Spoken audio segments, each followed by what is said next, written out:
Shalom Bapak Ibu, selamat pagi bagi kita semua. Marilah kita awali hari ini dengan bersyukur dan memuji Tuhan. Sebelumnya kita berdoa. Terima kasih Tuhan buat kebaikan-Mu yang kami rasakan hingga pagi hari ini. Sebelum kami melanjutkan kegiatan kami dalam satu hari ini, terlebih dahulu kami disapa firman-Mu. Biarlah melalui firman-Mu kami dikuatkan dan diberi hikmat dalam menjalani hari ini. Amin. Firman Tuhan bagi kita pada pagi hari ini, Selasa 4 Mei 2021, tertulis pada kitab Efesus pasal 5 ayat 20. Ucaplah syukur senantiasa atas segala sesuatu dalam nama Tuhan kita, Yesus Kristus, kepada Allah dan Bapa kita. Demikian firman Tuhan.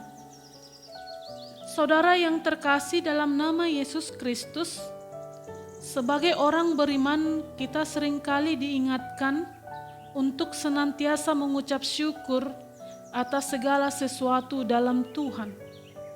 Kata senantiasa dan segala sesuatu untuk mengucap syukur menunjukkan bahwa harus setiap saat dan dalam situasi serta kondisi bagaimanapun, baik atau tidak baik, beruntung atau rugi, senang atau susah, harus senantiasa mengucap syukur. Mengucap syukur saat mendapat keuntungan dan sukacita itu adalah hal yang mudah.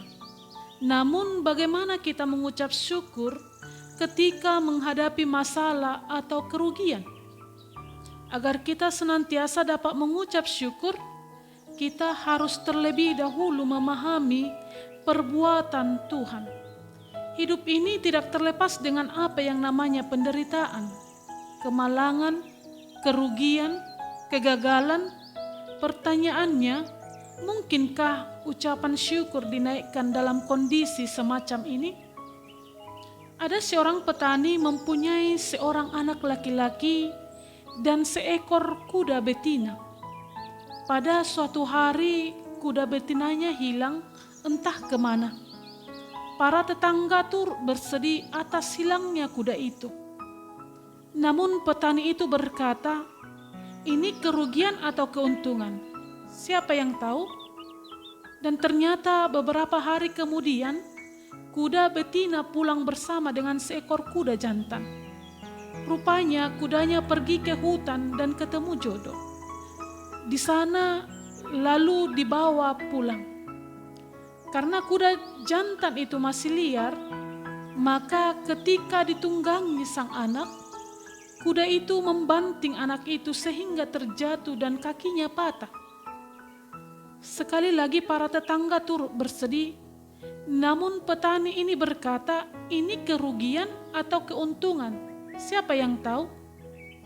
Beberapa hari kemudian datanglah tentara pemerintah dan mengangkut seluruh pemuda di kampung itu yang sehat dan tegap untuk dibawa berperang, kecuali anak petani itu yang patah kakinya, dan dari semua pemuda yang dibawa itu tak satu pun kembali.